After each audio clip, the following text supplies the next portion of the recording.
Quelle est la voiture la plus prestigieuse au monde? Il suffit de poser la question à la crème des journalistes, des designers et des ingénieurs automobiles. Leur choix s'est porté sur des modèles hors normes qui repoussent les limites de la technologie et réalisent l'impossible. Calez-vous bien dans votre fauteuil, vous n'allez pas en croire vos yeux. Pour fabriquer ces bijoux, on ne regarde pas à la dépense. Il faut tirer parti des dernières avancées de la technologie pour aboutir à la quintessence du raffinement sur 4 roues. Un confort de conduite absolu, des moteurs spectaculaires, des intérieurs fastueux et un prix de vente en conséquence. Le luxe est plus une question de savoir-faire que de matériaux. Le prix, c'est secondaire. Vous devez avoir l'impression que c'est la voiture qui vous conduit et non l'inverse. Parmi les 5 modèles les plus luxueux existants, un seul peut prétendre au titre de plus belle voiture au monde. Qui sera l'heureux élu? Débutons notre classement avec la seule décapotable retenue. En 5e position, voici une voiture que n'aurait pas renié la légendaire Coco Chanel, la Lincoln Continental modèle 61. En conduisant cet engin pour la première fois, les gens se disaient « Ça y est, je suis riche ».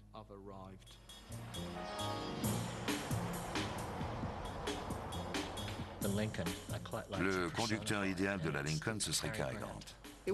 Moi, je dirais Audrey Hepburn. Toutes les deux, elles personnifient la même élégance. Et le destin a voulu que l'un des présidents les plus charismatiques de l'histoire trouve la mort dans l'une des voitures les plus élégantes qui ait jamais existé, la Lincoln Continental modèle 61. La Lincoln Continental évoque l'image d'une Amérique aujourd'hui disparue, celle du rêve américain où le luxe, l'élégance et la sophistication pouvaient être à la portée de tous. La Lincoln est le symbole de cette époque. Comme pour tout véhicule de luxe qui se respecte, tout est automatisé dans la Lincoln. Des sièges en cuir blanc jusqu'au déflecteur. Le tout en pressant un simple bouton. Mais si elle dégage une telle classe, c'est surtout grâce à sa silhouette. Dans les années 50, les voitures de luxe américaines étaient de véritables colosses aux formes anguleuses. Difficile de passer inaperçu au volant d'un de ces monstres chromés. Elles étaient plutôt voyantes, comme le nez au milieu de la figure. On sortait de l'âge d'or des Cadillac Eldorado, des créations de Harley Earl, tous ces engins rose bonbons ressemblant à des fusées. Il fallait à tout prix en mettre plein la vue. Au contraire, la Lincoln ressemble plus à une sculpture minimaliste de Donald Judd. C'est une voiture très plate, aux angles droits, presque dépouillée. C'est une grosse voiture certes, mais ses lignes sont d'une simplicité extrêmement audacieuse. Cela peut vous paraître absurde, mais la clé du style ravageur et de l'aura de la Lincoln, ce sont ses portières. Une petite colle. Pouvez-vous me citer d'autres décapotables équipés de 4 portes?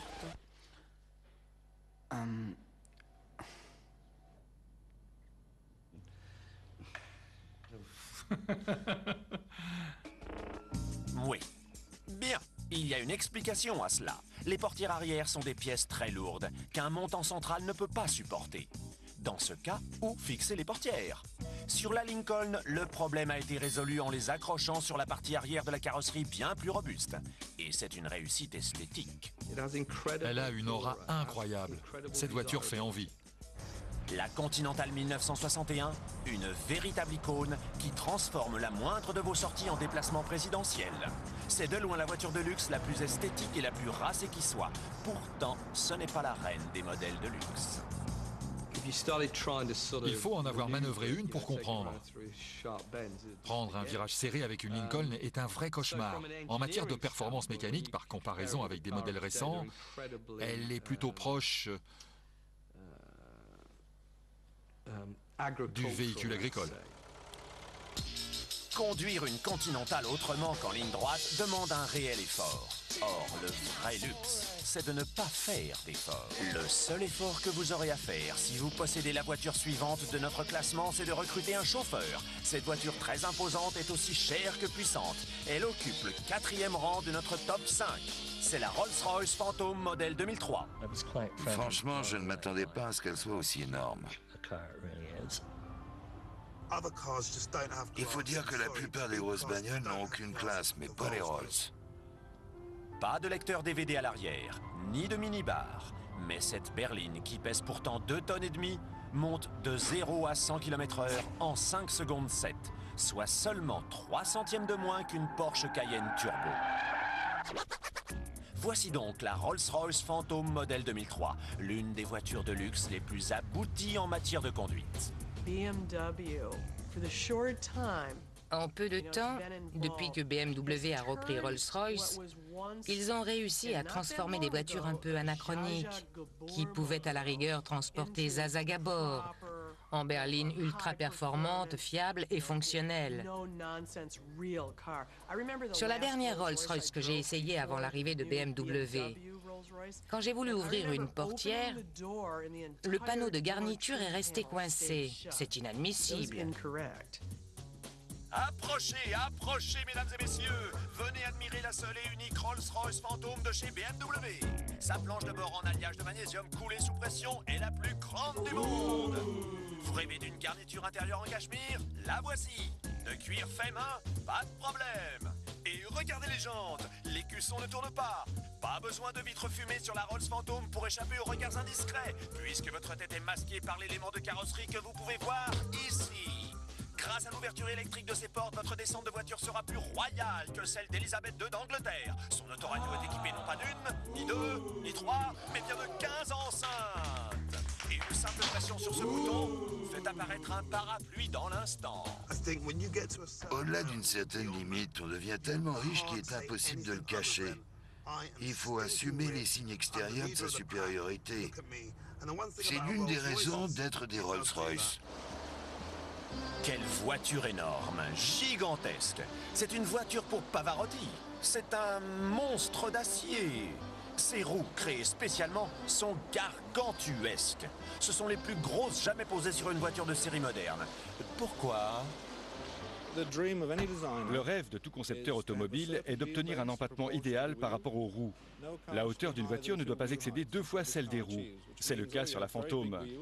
Si les roues n'étaient pas si grosses, la voiture serait très basse. La dimension des roues est l'une des clés d'un design harmonieux. C'est aussi fondamental que de bien chausser quelqu'un. Aucune autre voiture n'a d'aussi grosses roues sur le marché. Et vous savez ce qu'on dit des voitures qui ont des grosses roues? Eh oui, grosses roues égale gros empattement. À tel point qu'on pourrait faire entrer une Austin Mini à l'intérieur. La Rolls-Royce Phantom offre d'excellentes performances malgré son côté massif. Pourtant, elle ne se classe que 4e. Peut-être un peu trop grosse, voire un peu trop vulgaire. Il faut s'attendre à des réflexions hostiles quand on est au volant d'une Rolls-Royce du style « T'as vu ce riche dans sa Rolls ?» Pardon? Mais revenons à notre classement avec en 3e position la voiture préférée des dictateurs, des stars et des têtes couronnées avec chauffeur, la Pullman 600. C'était par excellence la voiture des grands de ce monde, livrée avec les 2 petits étendards sur le capot. C'était la voiture à avoir absolument si vous n'étiez pas président, dictateur ou producteur de cinéma. Ça m'évoque l'image d'un diplomate africain qui a la belle vie à Paris et qui va de boîte de nuit en ambassade dans son beau joujou. Si la Lincoln est synonyme de classe et la Phantom synonyme de richesse, la Pullman est plutôt un attribut d'autorité et de pouvoir. Les voitures de luxe anglaises s'inspiraient du style confortable des intérieurs anglais, tout en bois et en cuir. Mais les voitures allemandes avaient d'autres atouts. Elles symbolisaient une certaine modernité technologique et le pouvoir.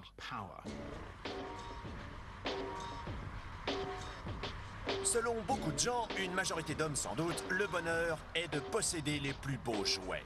Eh bien, en 1963, le propriétaire d'une Pullman 600 était le plus heureux des hommes.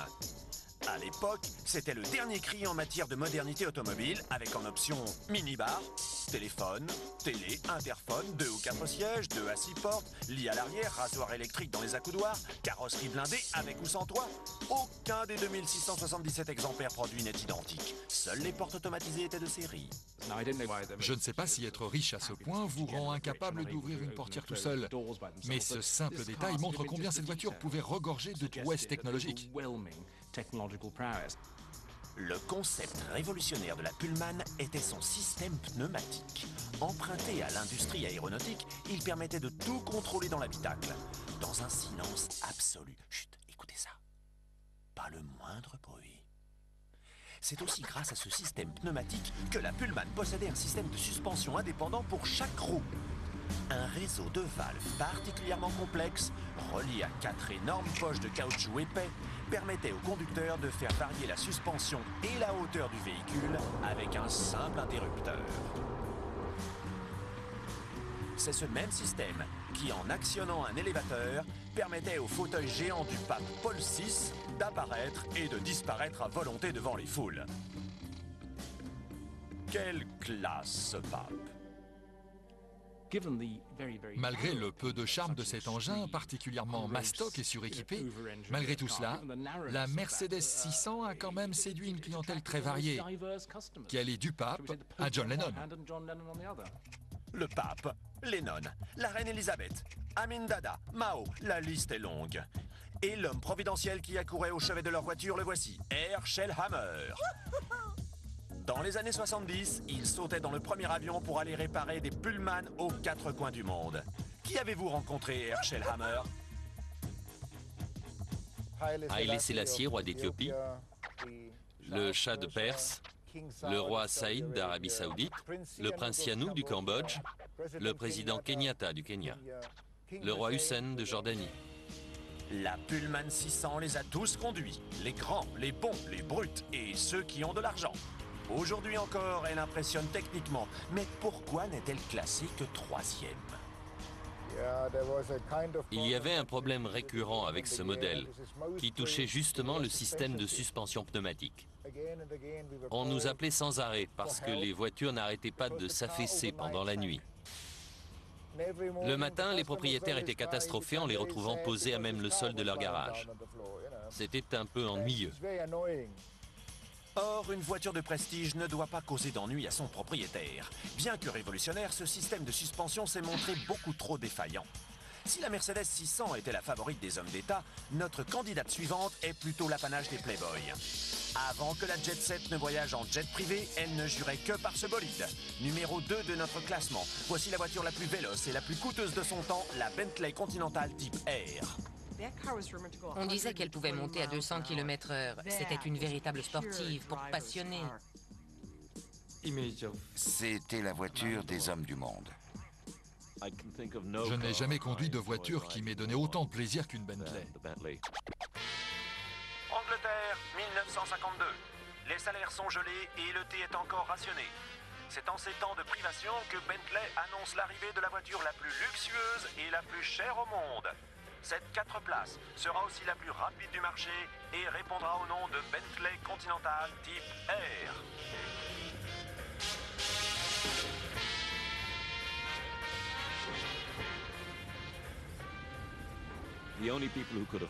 Seules des personnes très riches pouvaient se l'offrir.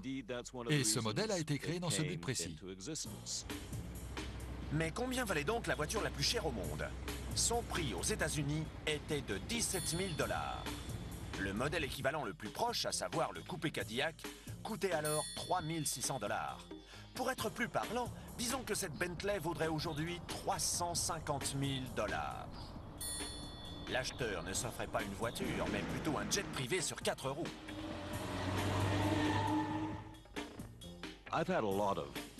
J'ai vécu beaucoup de choses au volant de cette voiture. Nous avons fait un voyage Londres-Leningrad ensemble.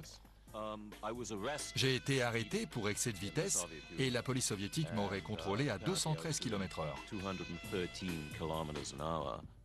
Rien de surprenant à cela. Très cher, puisque ses 170 chevaux de puissance au frein et son moteur 4 litres 9 peuvent propulser la Bentley Type R à 160 km/h en troisième. Mais pas besoin de faire hurler le moteur à coups de tours minute pour qu'elle exprime pleinement sa puissance. Elle est souple, gracieuse et silencieuse. Mais en matière de vitesse, les chevaux sous le capot ne font pas tout. Comment expliquer que la Bentley Continental, qui pèse plus de 3 tonnes, puisse atteindre la vitesse de 200 km/h? Eh bien, grâce à ses qualités aérodynamiques, figurez-vous. En profilant au mieux une voiture, on peut lui faire gagner entre 30 et 60 km/h en vitesse de pointe. Le design de la Bentley développé grâce à la soufflerie de Rolls-Royce est si parfait que son coefficient de pénétration dans l'air est encore meilleur que celui de la Jaguar Type E. Pourtant, la Bentley n'est pas une voiture de sport, mais bien une voiture de luxe. En quoi ce modèle est-il luxueux? Eh bien, chaque carrosserie en aluminium était fabriquée main, selon les désirs spécifiques du client, par un artisan carrossier privé nommé H.J. Moliner. Et ça, c'est la classe. Vous pouviez demander n'importe quel matériau pour la garniture intérieure. Si vous aviez un chêne dans votre jardin et que vous vouliez l'utiliser pour fabriquer le tableau de bord, je suis sûr qu'ils auraient envoyé quelqu'un pour vous couper l'arbre. À cette époque, si vous étiez prêt à y mettre le prix, vous pouviez exiger n'importe quoi. En plus du tableau de bord directement importé de votre jardin, le châssis de la Bentley était fabriqué sur mesure, comme un costume, de façon à ce que la colonne de direction et les pédales s'adaptent parfaitement à votre morphologie. La grande classe. Mais alors, comment se fait-il que la Bentley Continental, la berline la plus rapide, la plus chère et la plus luxueuse de son temps, ne soit pas la voiture la plus prestigieuse? Avant de répondre à cette brûlante question, revenons aux autres candidates qui occupent les places d'honneur. En 5e position, on trouve la Lincoln Continental, voiture d'une élégance inégalée, mais aussi peu maniable qu'un tracteur. En 4e, la Rolls-Royce Phantom, canon absolu de luxe moderne, malgré des allures de mastodonte. En 3e, nous avons la Mercedes Pullman 600, qui transporte pape et hommes d'État, si la suspension ne les lâche pas. En 2e, la Bentley Continental Type R, la berline la plus rapide et la plus chère de son époque. Elle a profondément marqué son temps, mais incroyable, c'était déjà le cas pour notre grande gagnante et ce 30 ans auparavant. Il s'agit d'une voiture d'exception au succès hallucinant, dont le diminutif est même devenu un nom commun dans la langue anglaise.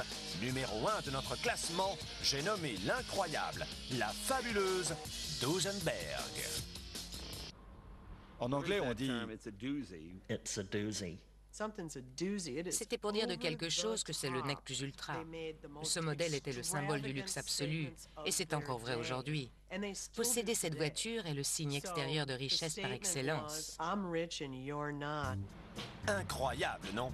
La grande gagnante de notre classement, la Duesenberg Model J, commercialisée en 1929, a produit un effet tel qu'elle est entrée dans le vocabulaire.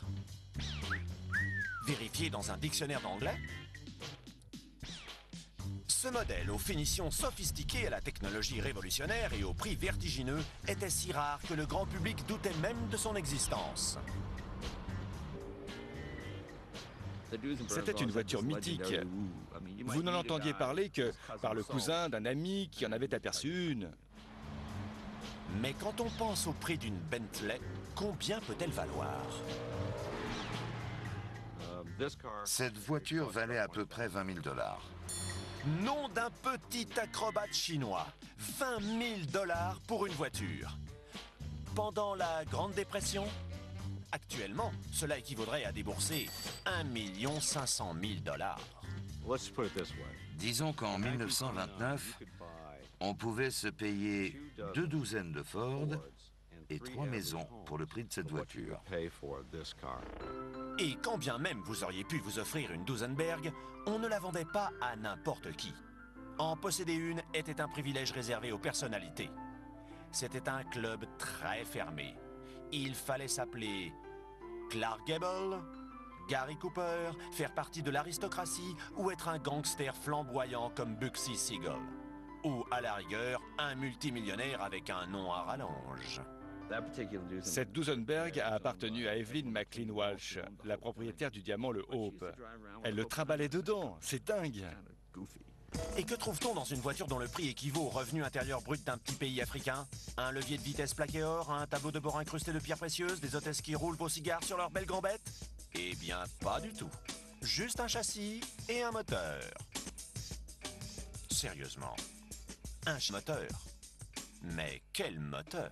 Grâce à eux, la technologie et le design américain ont fait un bond énorme. Alors qu'on ne faisait que des moteurs à cylindre à plat, elles avaient un double arbre à cam, 4 soupapes par cylindre, arbre à cam en tête. Elles étaient incroyablement en avance. Il a fallu attendre la fin des années 80, voire les années 90, pour que la plupart des moteurs américains aient 4 soupapes et un arbre à cam en tête. Il fallait bien ça pour propulser cette voiture de 5 tonnes à une vitesse de pointe de 200 km/h. En 1929, alors que le commun des mortels, s'il en avait les moyens, roulait dans ceci. À l'époque, on utilisait l'expression 1 mile par minute pour cette voiture. Jusqu'à sa mort, mon père hurlait « Ralentis, tu fais du 1 mile par minute !»« Papa, c'est limité à 70 et on roule à 60 !» Oui, on fait du 1 mile par minute, mais on est encore sous la limite autorisée.